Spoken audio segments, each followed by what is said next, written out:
কি দিয়ে বুঝাই আপনাকে আমি কবর কত কঠিন? রাসূল সাল্লাল্লাহু আলাইহি ওয়াসাল্লাম বলেন, যখন তাকে কবরে জিজ্ঞাসা করা হবে দ্বীন সম্পর্কে, মুহাম্মদ সাল্লাল্লাহু আলাইহি সাল্লাম সম্পর্কে, ইসলাম সম্পর্কে, সে যদি উত্তর দিতে না পারে, ইয়াজরিবু জারবাতান, এত জোরে তাকে ফেরেশতা মারবেন, ইয়াসিহু সাইহাতান, সে বাপরে মারে করে চিৎকার করবে, ইয়াসমাউ মা বাইনাল মাশরিক ওয়াল মাগরিব ইল্লা সাকালাইন, সারা পৃথিবীর জীবজন্তু, কীটপতঙ্গ, পদার্থ, জড় পদার্থ সব কিছু তার চিৎকার শুনতে পাবে, মানুষ আর জিন শুনতে পাবে না। এখান থেকে 50,000 কোটি কিলোমিটার দূরে যে বস্তু আছে সেও শুনতে পাচ্ছে এই কবরের চিৎকার। সে কত জোরে চিৎকার করছে আপনাকে আমি বুঝাতে অক্ষম। মুহাম্মদ সাল্লাল্লাহু আলাইহি ওয়াসাল্লাম বলেছেন, যে মারে সে চোখে দেখে না, যে মারে সে কানে শুনে না, যে মারে সে ফেরেশতা, তার রং বিভিন্ন ধরনের, কালো নীল, ভিন্ন ধরনের রং, চোখে দেখে না, কানে শুনে না, কোথায় মারছে আর চিৎকার যে করছে ও শুনতে পায় না, যার কারণে তার মারার গতির পরিবর্তন হয় না। মারে যে সে পুলিশ নয়, মারে যে সে মানুষ নয়, সে খায় না, পেশাব করে না, তার সংসার নাই, তার বিবাহ শাদী নেই, তিনি হচ্ছেন ফেরেশতা।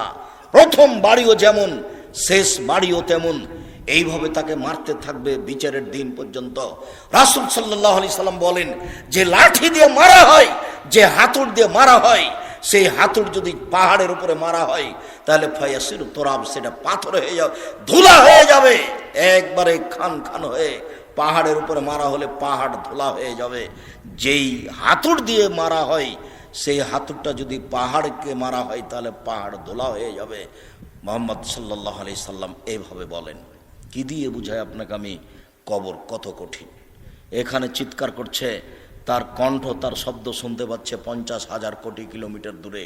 যে মানুষ, যে জীবজন্তু আছে, জিন আর মানুষ ব্যতীত যেই পদার্থ, জড় পদার্থ আছে, সে শুনতে পাচ্ছে কবরের শাস্তি, শুনতে পাচ্ছে গিলাসটা, কবরের শাস্তি শুনতে পাচ্ছে বক্সটা, কবরের শাস্তি শুনতে পাচ্ছে বাল্বটা, কবরের শাস্তি শুনতে পাচ্ছে এই মাইক, সব কিছু শুনতে পাচ্ছে কবরের চিৎকার।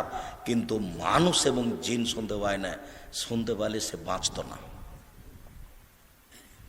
আপনাকে আমি বুঝাতে পারি কবর কি জিনিস। রাসূল সাল্লাল্লাহু আলাইহি সাল্লাম দিন রাত কবরের শাস্তি থেকে বাঁচতে চাইতেন। যখনই তিনি জানাজায় দাঁড়াতেন, তখন লোকটার জন্য কবরের শাস্তি থেকে আল্লাহর কাছে বাঁচতে চাইছেন, আল্লাহ তুমি তাকে কবরের শাস্তি থেকে বাঁচাও। সম্মানিত দিনী ভাই বোন, বাড়ির পিছন দিকে যে 2 হাত 2.5 হাত গর্ত করে কবর করা হয়েছে, তার নাম কবর নয়। সেটাই যদি কবর হতো তাহলে যাকে বাঘে খেয়ে নিল তার কবর কোথায়? কবরস্থানে 2-2.5 হাত যে কবর করা হয় সেটাই কবর নয়। সেটাই যদি কবর হতো তাহলে যে আগুনে জ্বলে ছাই হয়ে গেল তার কবর কোথায়? সেটাই যদি কবর হতো তাহলে যে পানিতে ডুবে হারিয়ে গেল তার কবর কোথায়? মরার পর থেকে নিয়ে বিচারের দিন পর্যন্ত একটা দীর্ঘ সময়ের নাম কবর, যাকে বলা হয় আলামে বারজাক। এই দীর্ঘ সময়ের নাম কবর। এটা কোনো জায়গা, কোনো স্থান নয়। সম্মানিত দিনী ভাই বোন, এই দীর্ঘ সময়ের ভালোটা হলো ভালো, খারাপটা হলো খারাপ। মানুষটা যদি ভালো হয়, মরার পরে ফেরেশতা যখন জিজ্ঞাসা করবেন, তখন যদি তার উত্তর ঠিক হয় তাহলে ফেরেশতা বলবেন, নামকা নাওমাতিল আরুসে লাইকুদুইলা আবালিহি, তুমি ঘুমিয়ে যাও বাসর রাতের ঘুমানোর মতো, যাকে কেউ জাগাবে না তার অতীব প্রিয় মানুষ ছাড়া। তুমি ঘুমিয়ে যাও বাসর রাতের ঘুমানোর মতো, যাকে কেউ জাগাবে না অতীব প্রিয় মানুষ ছাড়া। যখনই তাকে ঘুমাবে, ঘুম থেকে জাগাবে, তখনই সে একটু কষ্টবোধ মনে করে বলবে, এখনই তো মাত্র ঘুমালাম, কেমন হয়ে গেল, এখনই তো ঘুমালাম, কেন আমাকে এভাবে উঠানো হলো? তার এরকম একটা পরিবেশ থাকবে। অথচ সেই লোকটা কবরে ঘুমিয়ে আছে 4,000 বছর থেকে, 10,000 বছর থেকে। তার মানে ভালো মানুষের কবরে থাকার সময়সীমা হলো বাসর রাতের সমান। তা 2 ঘন্টা হতে পারে, 2.5 ঘন্টা হতে পারে, 3 ঘন্টা হতে পারে। এটা হলো ভালো মানুষের কবরের সময়সীমা। আর যারা খারাপ মানুষ, তারা তো আপনাকে আর আমি কি দিয়ে বুঝাই। কবরের শাস্তিকে স্বপ্নের মতো বলা যেতে পারে। আপনি পাশে বসে আছেন, আপনার ভাই শুয়ে আছে, ঘুমিয়ে আছে, গোখরা সাপ তাকে দংশন করছে, সে বাপরে মারে করে চিৎকার করে পালিয়ে যাচ্ছে ঘুমের ঘরে। এরপরে তার ঘুম ভেঙে গেল, ঘুম ভাঙতে দেখতে পাচ্ছে গমা সাপ কত বড় ছিল, রং কেমন ছিল, কিভাবে কে দংশন করছে, সে সব কিছু এখন অক্ষরে অক্ষরে বলে দিতে পারবে ঘুম থেকে উঠে। কিন্তু যে পাশে বসে আছে সে কিছুই দেখতে পায় না।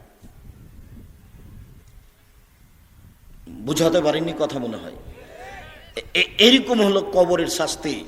আপনি কবর খনন করে সাপ দেখবেন এ কথা ঠিক নয়।